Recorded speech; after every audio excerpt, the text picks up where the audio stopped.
Hello बच्चों, कैसे हो? कैसे जा रहे हैं? कैसे गए? जेई का सेशन खत्म हो गया है ना? पूरा सेशन 1 आपका बहुत अच्छे से गया है और उसी के बीच रिक्वायरमेंट आ रही है मेरे पास। सिर्फ आने की इक्विलिब्रियम आप कंटिन्यू करते रहे ना, लेकिन सर बीच में प्लीज थोड़ा थर्मो पढ़ा दीजिए। 11 के कुछ बच्चे हैं और जो 12 के कुछ स्टूडेंट्स हैं जो स्टेट बोर्ड के भी हैं, उनके बोर्ड्स में भी वो क्वेश्चन आने वाले हैं।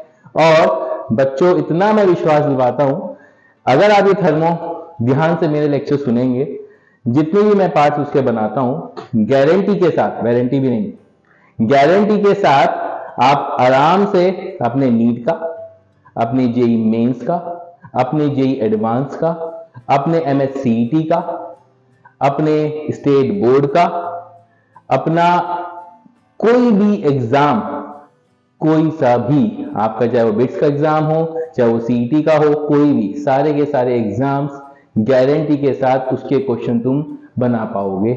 कोई बड़ी चीजें नहीं बताने वाला हूं, बेसिक फंडामेंटल पे हम देखेंगे। हम जे एडवांस के क्वेश्चन भी करेंगे, हम मेंस के भी करेंगे, हम नीट के भी करेंगे, हम सीईटी के भी करेंगे, लेकिन एक एक चीज ध्यान से सुनने का और समझने का। राइट? कोई भी दिक्कत, कोई भी तकलीफ बताना, कमेंट सेक्शन में करना, सारी चीजें क्लियर होंगी। ठीक है?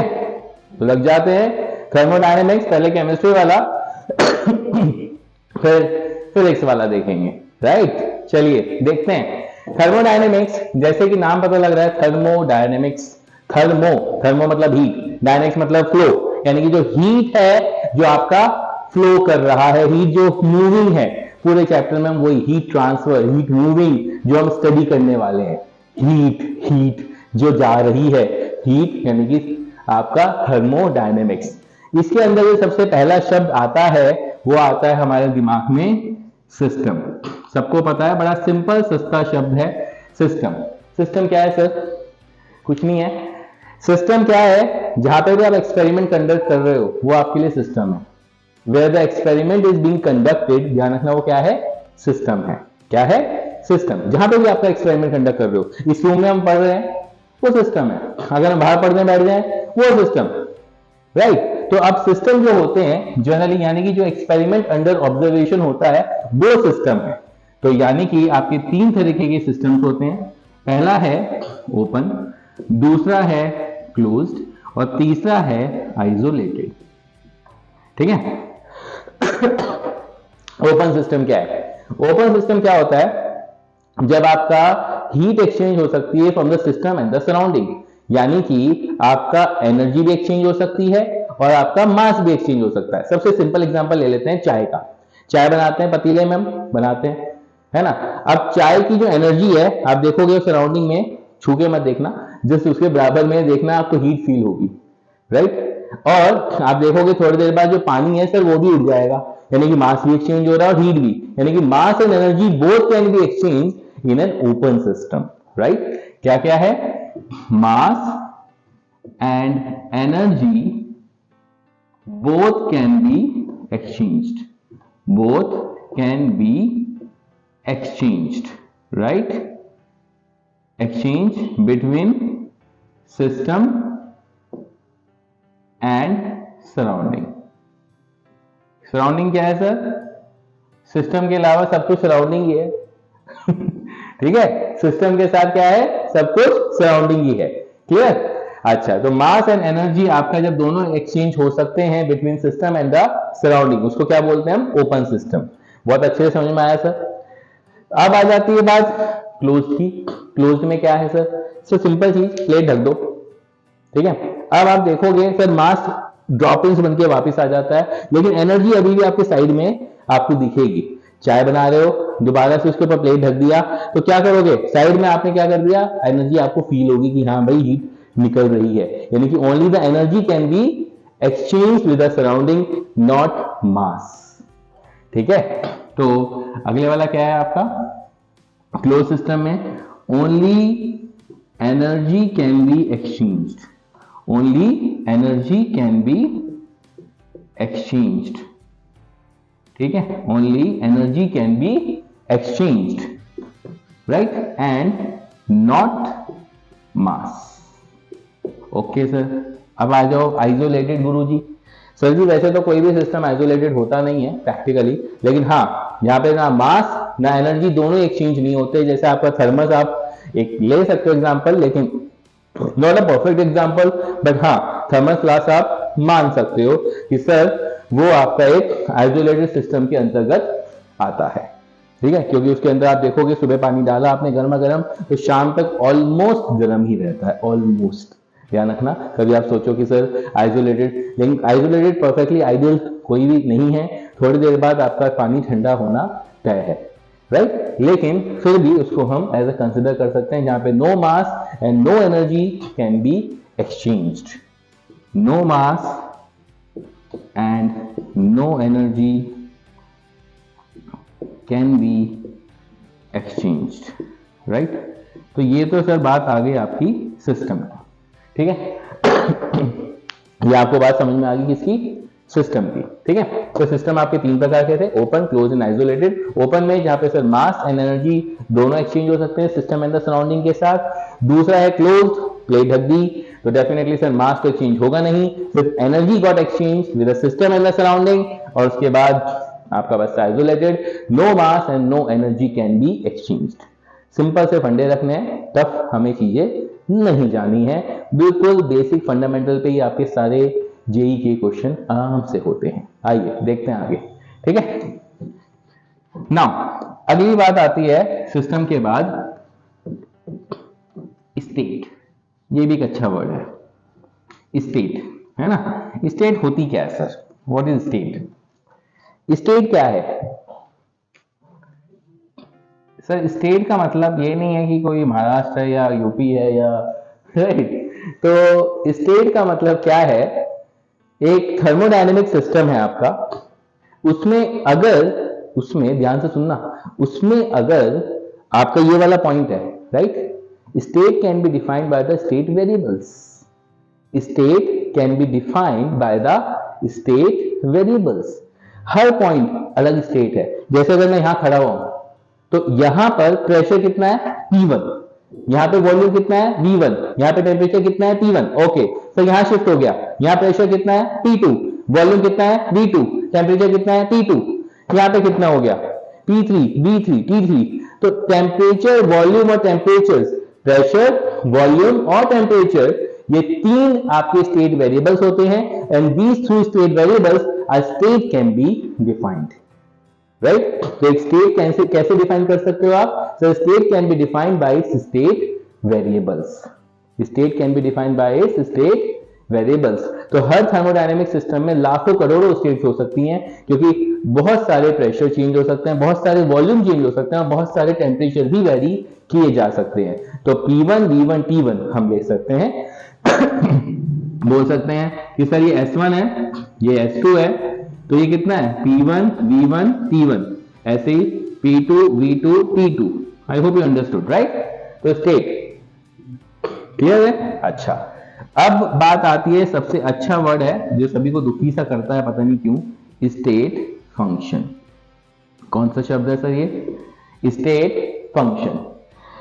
State function, it is a property of a thermodynamic system. ध्यान रखना, it is a property of thermodynamic system in which any thermodynamic process depend upon initial state and final state and does not depend upon the path. Any physical quantity which depend upon initial state and final state and does not depend upon the path. मतलब sir आप initial state में बड़े खराब थे और बाद में आप बहुत होशियार हो गए हो, बाद में आपके नंबर बहुत अच्छे आ गए हैं, आपने नीट में बहुत अच्छे ले आए हो, आप जेई में 300 में 300 ले आए हो, आप आईआईटी क्रैक कर लिया हो, है ना। फाइनल स्टेट देखते हैं, इनिशियल स्टेट देखी, रास्ते में कैसे गया कैसे गई किसी को कोई मतलब नहीं है, कैसे वो अचीव हुआ, किस तरीके से पढ़ाया गया नहीं देखता कोई, कितनी मेहनत लगी, रात दिन एक किया बच्चे ने, टीचर्स ने, सबने मिलके, कोई मतलब नहीं। इनिशियल स्टेट है, फाइनल स्टेट है, and does not depend upon the path, यानी कि उसको क्या बोलते हैं? State function. तो any property in a thermodynamic process या thermodynamic system which depend upon initial state and final state and does not depend upon the path is known as state function. I hope you remember this, right? तो क्या बोलोगे state function? If any property या if any physical quantity, if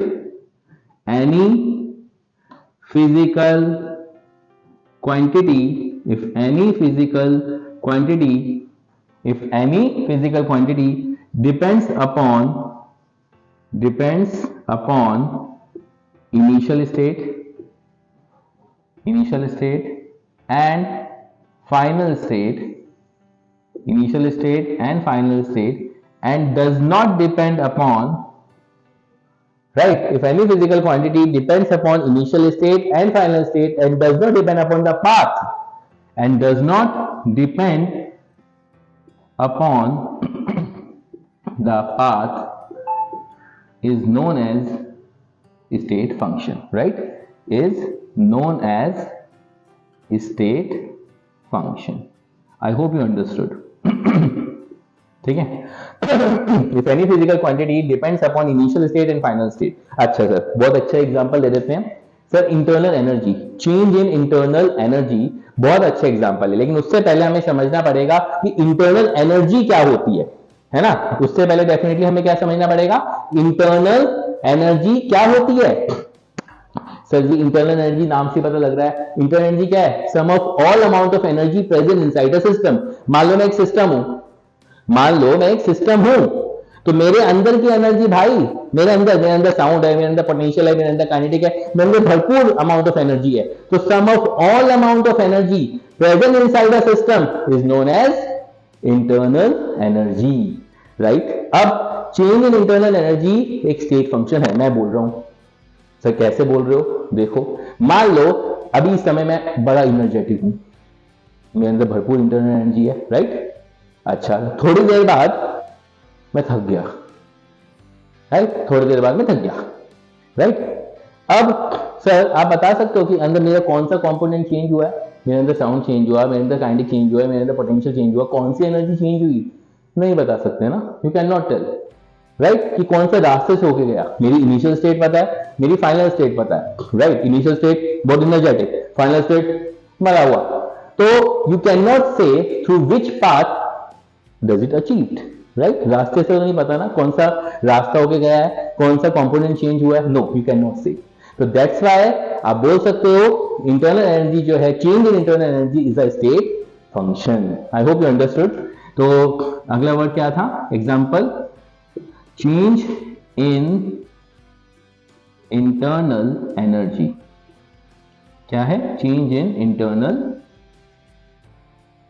energy. सही है? Change in internal energy represented by du. अब बात आ रही है सर कि इंटरनल एनर्जी की बात छिड़ी है, तो थोड़ा सा हम देख लेते हैं इंटरनल एनर्जी के बारे में भी. बड़ी काम की चीज है. यहां से तुम्हें थोड़ा सा मैं केटीजी का वाला पार्ट का भी इंट्रोडक्शन करवा देता हूं, क्योंकि कभी कभी उसके ऊपर बेस क्वेश्चंस भी पूछ लिए जाते हैं. ठीक है? अब सर जी इंटरनल एनर्जी जो है it is equal to sum of UK plus UP. UK मतलब यूनाइटेड किंगडम, यूपी मतलब उत्तर प्रदेश नहीं. यूके मतलब यहां पे क्या होता है? Internal kinetic energy. और यूपी मतलब क्या होता है? Internal potential energy. ठीक है? तो यूके मतलब क्या होता है? Internal kinetic energy, right? और यूपी मतलब क्या है? Internal potential energy. सही है भाई? क्लियर है? हाँ भाई. अब फॉर आइडियल गैसेस अगर हम बात करते हैं, फॉर आइडियल गैसेस, सर जी मैं बोल रहा हूं यूपी 0 होता है. क्यों होता है ना सर जी? क्योंकि आइडियल गैस में हम एक एजम्पशन लेके चलते हैं, there is no attractive forces between the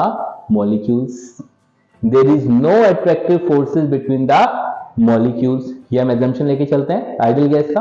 तो अगर मुझे एक मॉलिक्यूल से दूसरे मॉलिक्यूल तक उसको लेके जाना है, यहां से यहां तक, जबकि कोई फोर्स ऑफ अट्रैक्शन है ही नहीं, तो क्या मुझे कुछ काम करना पड़ेगा?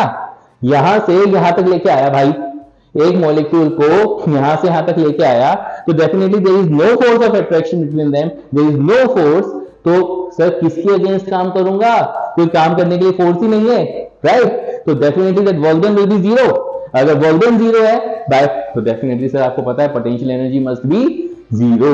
तो for an ideal gas UP हमेशा जीरो होता है, तो you will be should be equal to UP for an ideal gas, and for the real gases, for the real gases जो कि आपको अभी दिखेगी भी, तो U should be equal to UP plus UK, दोनों के इक्वल रहेगा। रियल गैस आपको बता दूं, कुछ ही समय में हम रियल गैस की इक्वेशन भी देखेंगे स्टेट्स ऑफ मैटर के चैप्टर में भी, राइट? तो रियल गैस की इक्वेशन आपकी क्या रहती है, P minus an square upon b square into V minus n b is equal to n R T.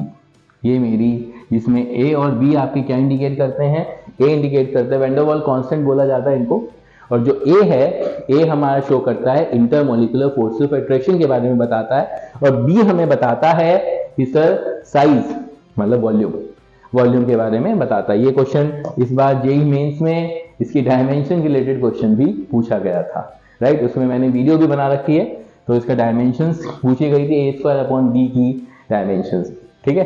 तो ये मेरी इक्वेशन रहती है। खैर वापिस आ जाते हैं, वो तो स्टेट्स ऑफ मैटर में बात करेंगे सर, है ना?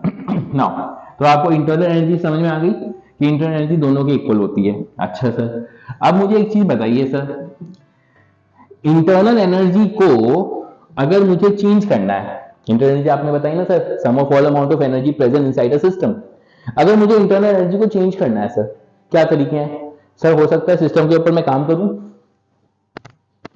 सिस्टम के ऊपर मैं क्या करूं, काम करूं, या फिर सर सिस्टम काम करे, या सर मैं हीट दूं, heat given to the system, या सर मैं हीट एक्सट्रैक्ट कर लूं, तरीके हैं ना? तो by this I can change my internal energy.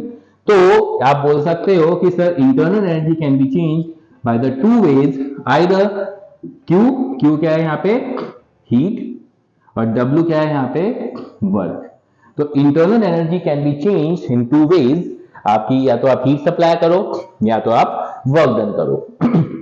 Now इसी को ही हम बोलते हैं first law of thermodynamics, first law of thermodynamics, which can also state that energy can neither be created nor be destroyed, but it can change from one form to another form. यही बोलता है ना, right? So it is also called first law of thermodynamics, ठीक है? Now sign convention है sir, जरूरी है ध्यान रखना, इसी में गलतियां होती हैं मैक्सिमम। तो केमिस्ट्री के लिए लिख रहा हूं पहले, तो प्लीज ध्यान से। तो अगर प्लस क्यू है sir, heat given to the system, heat given to the system, सही है? माइनस क्यू है sir, heat taken out from the system, सही है? Plus W, work done on the system, ये इंपॉर्टेंट है, work done on the system, सही है? And minus W, work done by the system. I hope it is clear to you, right? तो plus Q क्या है, heat given to the system, minus Q क्या है, heat taken out from the system, plus W क्या है, work done on the system, and minus Q क्या है, minus W क्या है, work done by the system, यानी कि जब वो एक्सपेंशन करता है, ठीक है?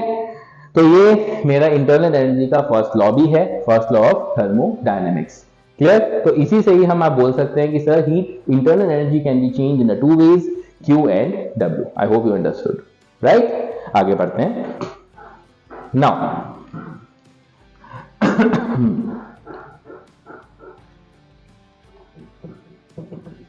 क्लास, अब बात आती है सर, आपने इंटरनल एनर्जी बता दिया, सब टाइप ऑफ प्रोसेस की, ये मैं ऑलरेडी, वैसे भी मेरी एक वीडियो है थर्मोडायनेमिक प्रोसेस, उसमें भी बताया हुआ है मैंने, टाइप्स ऑफ प्रोसेस, सर बड़ा इंपॉर्टेंट है ये। आइसोथर्मल, आइसोथर्मल वो होता है जहां पे आपका टेम्परेचर कांस्टेंट होता है। क्या होता है? Temperature constant. और आपको पता है सर इंटरनल काइनेटिक एनर्जी, ध्यान रखना, अगर मोनोएटॉमिक की है तो कितनी होती है? 3/2 kBT, राइट। ये आई कैसे, वो हम देखेंगे डिग्री ऑफ फ्रीडम के अंदर केटीजे वाले पार्ट में भी। तो UK is equal to 3/2 kBT। KB क्या है यहाँ पे? Boltzmann constant, Boltzmann constant, right. तो इससे साफ पता चल रहा है कि जो इंटरनल काइनेटिक एनर्जी है उसमें टेम्परेचर कांस्टेंट होता है, तो definitely sir change in the internal energy will be 0। तो फॉर द आइसोथर्मल प्रोसेस आप बोल सकते हो du must be 0 and temperature must be constant. और इसकी इक्वेशन क्या होती है सर? फिर PV is equal to constant, मतलब P1 V1 is equal to P2 V2। ये मेरा आइसोथर्मल के लिए है। दूसरा है एडियाबैटिक। दूसरा प्रोसेस क्या कहलाता है सर? एडियाबैटिक, जिसमें हीट चेंज मस्ट बी 0, मतलब जो dq है वो आपका 0 होगा। और यहाँ पे आपको जो सिंपल हमने यूज किया है स्मॉल q मस्ट बी 0, सही है। और अगेन dq मस्ट बी 0 है, इसकी इक्वेशन होती है PV raise to power gamma is equal to constant. ये मैंने ऑलरेडी अपनी एक वीडियो में भी बता रखा है थर्मोडायनेमिक्स वाला। तो गामा क्या है?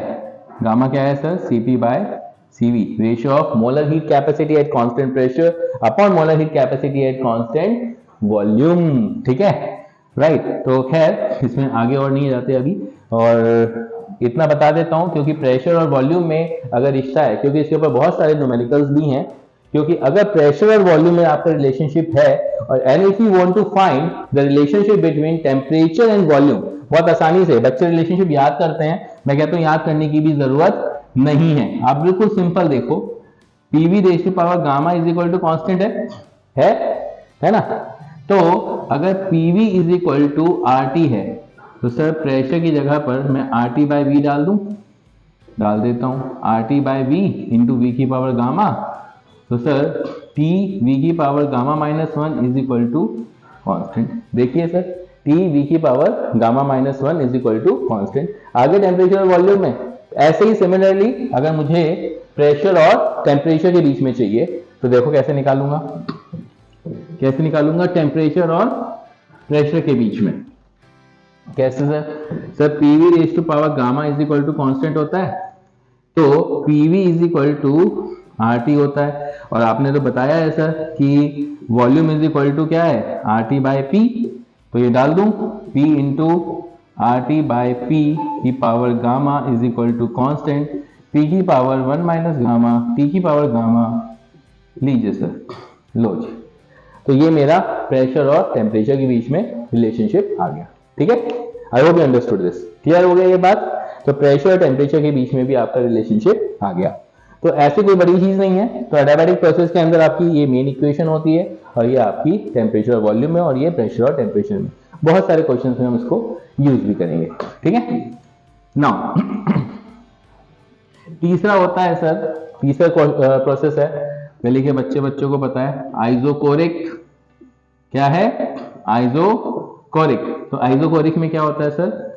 वॉल्यूम कांस्टेंट होता है। क्या होता है? Volume constant. और आपको बता दूं जो वर्क डन होता है that is equal to -PdV in chemistry again, ठीक है, राइट। एक्सपेंशन के लिए कैसे आता है वो अभी 2 मिनट में दिखाता हूं आपको। तो वॉल्यूम आपको कितना है? 0 हो जाएगा। वॉल्यूम क्या हो जाएगा आपका? 0, right, for the isochoric process. तो dW मस्ट बी 0, ठीक है, क्लियर है। अच्छा, और लास्ट है आपका आइसोबैरिक, उसमें कुछ भी 0 नहीं, प्रेशर कांस्टेंट होता है सर।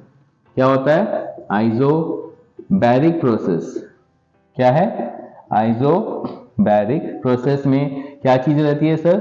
प्रेशर कांस्टेंट रहता है, प्रेशर कांस्टेंट रहता है। ये 4 तरीके के प्रोसेस हैं। इसके अलावा एक प्रोसेस और होता है जिसका नाम होता है isothermal and reversible process, right. वो हम देखेंगे अभी, राइट, देखते हैं थोड़ी देर में, क्लियर, ओके। नाउ तो बच्चों मैं आपको वही बता रहा था, अब हम देखेंगे किसके बारे में देखेंगे हम, now what we want to say, अब हम देखेंगे वर्क डन हम कैसे निकालेंगे सर? एक 5वां प्रोसेस होता है आइसोथर्मल एंड रिवर्सिबल, बड़ा इंपॉर्टेंट है, आइसोथर्मल एंड रिवर्सिबल। देखिए तो रिवर्सिबल प्रोसेस क्या है, काफी काम की चीज है। अगर मैं स्कूल के एग्जामिनेशन पॉइंट ऑफ व्यू से बात करूं, जेई नीट सभी के, सीईटी, देखो अगर मेरा ये एक मान लो पिस्टन है, ठीक है, और अंदर मेरी गैस भरी पड़ी है, कुछ भी है, ठीक है। अब मैंने बहुत सारे क्या करे, इस पे बहुत सारे क्या कर दिए, पेबल्स डाल दिए, ठीक है, क्या कर दिए, बहुत सारे पेबल्स, 1-1 ग्राम के पेबल्स डाले, तो डेफिनेटली वो नीचे आ जाएगा, डेफिनेटली सर वो नीचे आ जाएगा, शिफ्ट हो जाएगा नीचे, पिस्टन जो है हमारा वो नीचे चला जाएगा, बिल्कुल सर चला जाएगा। तो मान लो उसने जो डिस्प्लेसमेंट किया है वो dx से किया, ठीक है, मान लो उसने डिस्प्लेसमेंट कितना किया, dx से डिस्प्लेसमेंट किया, area of cross section A है।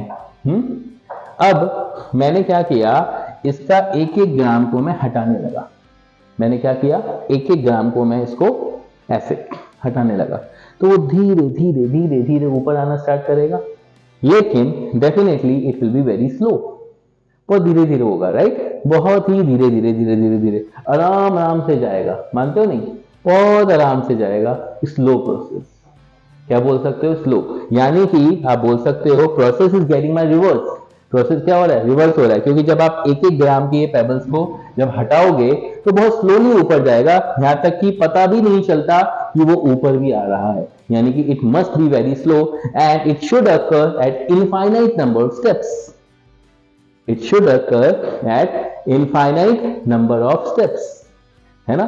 तो process is getting reverse and you can say कि सर मैक्सिमम वर्क डन होता है, क्योंकि सर आराम आराम से हो रहा है, एक्सपेंशन हो रहा है, धीरे धीरे हो रहा है, तो उस केस में आप बोल सकते हो my process is getting reversed, right. तो कंडीशन फॉर द रिवर्सिबिलिटी क्या होगी सर, कंडीशन, अगर ऊपर से मुझे एक्सटर्नल प्रेशर, आप बोल सकते हो प्रेशर ये पड़ रहा है, और इंटरनल जो प्रेशर है वो पी इंटरनल है, तो आप बोल सकते हो कि condition for reversibility, condition for reversibility, condition for reversibility क्या होगी, जब internal pressure should be infinitely greater than the external pressure, when the internal pressure should be infinitesimally, मतलब बहुत थोड़ा, when infinitesimally greater than the external pressure, then my process will be reversed. तो आप बोल सकते हो condition for reversibility. Now, अब sir dw कितना है, minus P external into dV, minus P external into dV, बिल्कुल सही है सर। अब P external आप कितना डाल सकते हो सर, P एक्सटर्नल में डाल सकता हूं P इंटरनल माइनस dP, या नहीं, डाल देते हैं, तो minus P internal minus dP into dV, तो minus P internal into dV plus dP into dV। अब वॉल्यूम चेंज और प्रेशर चेंज बहुत थोड़ा होता है, तो ऑलरेडी दोनों को मल्टीप्लाई करोगे और छोटा हो जाएगा, तो this term can be neglected, तो dW मेरा ये हो गया, तो dW is equal to minus P internal into dV। Now since PV is equal to nRT, तो P should be equal to nRT by V sir, basic equation है, तो minus nRT by V into dV। अब मेरे ख्याल से अक्खा public को पता है कौन आने वाला है, इंटीग्रेशन आने वाला है, बिल्कुल सही, इंटीग्रेशन आने वाला है, और ये V1 से V2 तक आप एक्सपेंड कर सकते हो, इंटीग्रेट कर सकते हो। तो मैं दोबारा से एक बार लिख देता हूं, ठीक है, ये रब कर देता हूं, तो मेरा जो वॉल्यूम है वो एक्सपेंड होगा sir, right, it will be expanded, it will be expanded V1 से V2, तो ये बन गया dW और minus nRT, dB by V का इंटीग्रेशन सबको पता है क्या होता है, ln V होता है सर, V1 से V2 लिमिट्स आ गया, तो minus nRT ln V2 minus ln V1, तो minus 2.303 nRT log base 10 V2 upon V1। ये मेरा एक्सपेंशन के केस में है, ध्यान रखना, जब इन केमिस्ट्री में जब एक्सपेंड करता है तो मेरा एक्सप्रेशन कितना आता है, -2.303 nRT log base 10 V2 by V1। I hope you understood. तो ये मेरा वर्क डन का एक्सप्रेशन था। क्या था? वर्क डन का एक्सप्रेशन। इसको मैं एक फॉर्म में और लिख सकता हूं क्योंकि आइसोथर्मल प्रोसेस है। तो P1 V1 is equal to P2 V2, तो V2 by V1 को आई कैन राइट या I can replace by P1 upon P2। ठीक है, तो वर्क डन कितना होगा sir? -2.303 nRT log base 10 P1 upon P2। मेरे ख्याल से यहां तक की कहानी तुम्हें समझ में आई होगी। तो अभी तक तुम यहां तक देखना, कुछ भी अगर नहीं समझ में आता मुझे बताना, डेरिवेशन भी करके देखना, डेरिवेशन भी इंपॉर्टेंट है, और तुम्हें ये एक्सप्रेशंस भी याद होनी चाहिए इसके लिए भी, और आपका आइसोकोरिक प्रोसेस के लिए, सर आइसोथर्मल के लिए ये टिप्स भी अगर हो जाती हैं तो बहुत सारे क्वेश्चंस हम आसानी से सॉल्व कर सकते हैं। तो अगले लेक्चर में मैं देखूंगा work done in the adiabatic process, उसको भी हम डिराइव करेंगे, और सबसे मेन चीज इसके रिलेटेड कुछ हम क्वेश्चन भी सॉल्व करेंगे पहले। ठीक है, साइमल्टेनियसली क्वेश्चन सॉल्व करते जाएंगे ताकि तुम्हें आसानी रहे और क्वेश्चन लगा पाओ साइड बाय साइड। ठीक है, तो मिलते हैं अगले लेक्चर में। Clear? I hope you understood. ठीक है, तो करते रहिए, सीखते रहिए, किसी सीखे संग। All the best.